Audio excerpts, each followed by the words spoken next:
record right about now. Perfect. All right, guys, welcome to this emergency training that we're having right now. We are looking at eurojpy. This is a pair that we looked at yesterday. And number one, I showed you guys how to set up your charts for the market open. Now, you guys know that the market opens up at 5 p.m. Okay, so if you're doing this from your computer, or you can do it from your phone, doesn't matter. You put up the period separators. Those white lines that's flashing right there. Those are called the period separators. Now, with those period separators, what we're looking for, okay, we're looking for the candle that's on this line right here. This is the 5 o'clock candle. So all we're going to do is measure the high and measure the low of that candle, which is right here. Then we're going to measure 10 pips above. So 10 pips above that candle would be at 132,648, which will be right here, around somewhere, right? 648. No, 668. Sorry about that. Okay, 132,668. That will be my buy stop. 132,668 buy stop. 132.668 is my buy stop. And then my sell stop would be at 132.276. Okay, 132.276. That would be my sell stop. Okay, so my sell stop is going to be right in this area here.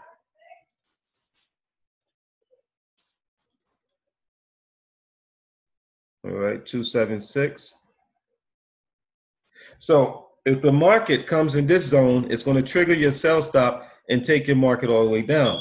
So your take profit, you can go for, let me see, your take profit could be anywhere between, let's say from here, about 24 pips here to here. Okay, if the market comes here, it could be here to here, about 24 pips. Take profit right at this 618 zone. This is your 618, right around the zone here. Now I figured that this is going to be a nice huge buy. So my take profit on the buy would be at least 60 to 70 pips. Okay, you can enter this trade on both ways. Let the market come and pick you up on the sell stop. Boom, boom, boom, pick up your order, close out, 20 pips in and out. Now, I'm going to show you what happened yesterday. All right, you guys are still with me. I'm going to show you what happened yesterday. We did the same trade yesterday. Watch what happened. Okay, so right around this zone here, this was yesterday. All we did was measure the low and measure the high right around this zone. Notice that this market, after breaking out into the zone, it hit your buy stop. You got your profits on your buy stop. The market then came down during the New York session and retested the low of the market open. You see that? Notice how the market came down and retested the low of the market open. And then it just shot all the way back up, creating what we know as an inverted head and shoulder. Okay, inverted head and shoulder. Now, what I want to show you now is, where's our target going to be at? We're going to draw fibs from the low all the way up to the high. Okay, from the low all the way up to the high.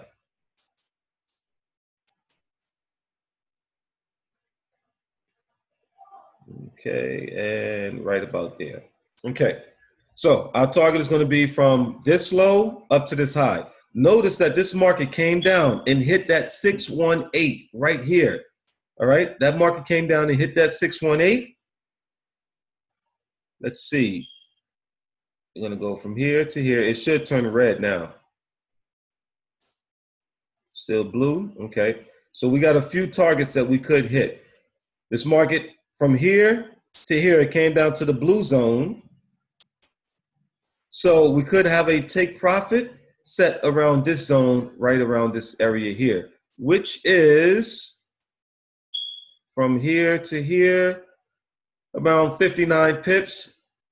Max target around 77 pips. Okay, max target around 77 pips.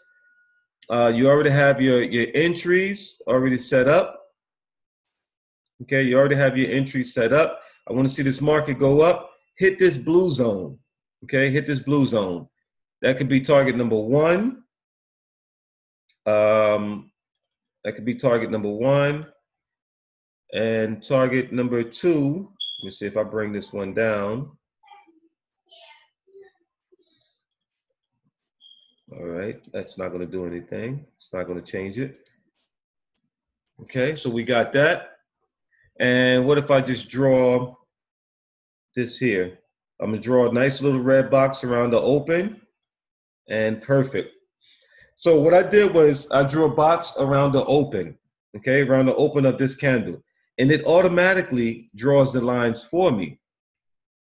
Okay, it automatically draws the lines for me. Notice that. Let me just delete this so you can see it again. I'm just going to grab a nice box. I want to find the high and the low of this candle. I'm just going to draw a nice box around it. Boom. So this is my entry. This is going to be my exit. Entry, exit. Okay. So the market, if it hits my entry right around the zone, 132.645, 648, my target would be around this zone. That would be my first target. Okay, that's around what, 30 pips, but I'm looking for this market to go up around this zone here. Throw a spike up to this high around this zone here.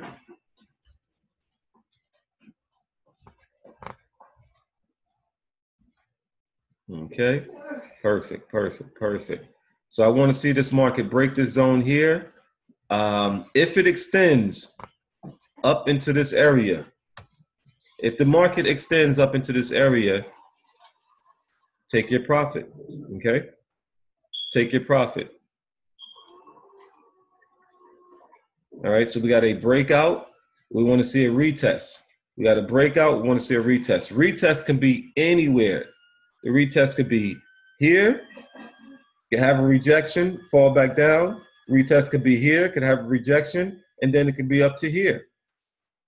Okay, we won't know yet. That's why I don't want to. And if it goes up to here, that's 157 pips.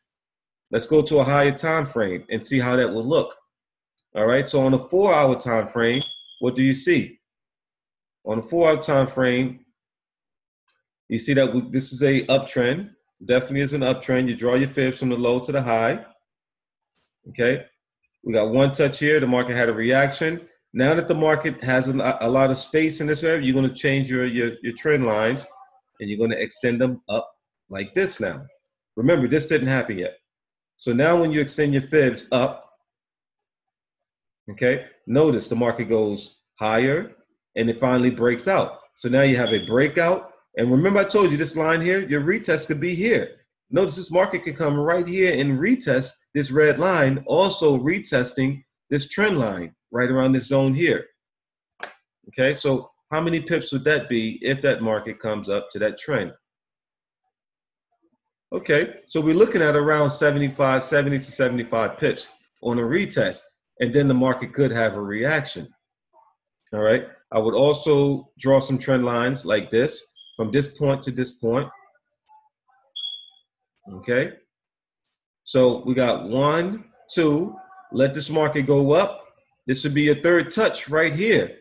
That could be a third touch right around that zone. Right around that zone, pushing the market back down. Okay, right in this area here, pushing the market back down. Continuing the trend back to this area here, which you can clearly see this is a head and shoulder pattern. So before we do anything, we want to see this market go up, hit this trend, and then come back down. And from that area there, let me see what else we got here. Anything else I can show you? Yeah. So if you wanted to do a sell, I wouldn't do a sell until it breaks.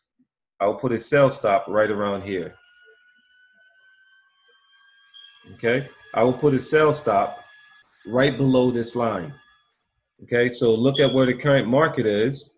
I'll put a sell stop right below this line. So if that market came shooting down, if that market came crashing down, it would crash down around 70 pips. So it's almost an equal distance from the top to the bottom. Okay, almost an equal distance to the top to the bottom. All right, so you guys have any questions? Any questions? All right, perfect, perfect. So I'm gonna go ahead and we just gotta let the market play out and just see if it's gonna eat our buy stop or hit our sell stop, right? hit your sell stop. Exactly, exactly. Adjust accordingly. There you go. See, I don't like to give you a take profit or a stop loss because what the market could do, it could come down and then go the opposite direction, which you're already in. So this is where you could actually use the proper leverage. Hold on one second. All right, by using the proper leverage, you can stay in this trade as long as you want. So if you use a 0.01 and the market shoots all the way down to here, all right, even if it shoots down 100 pips on a 0.01, you're only negative $10. Okay, you're only negative $10. But if you used a bigger lot size, like a standard lot size, you're down $1,000. You probably just blew your account. Okay, so yes, we do have a big bearish move right here.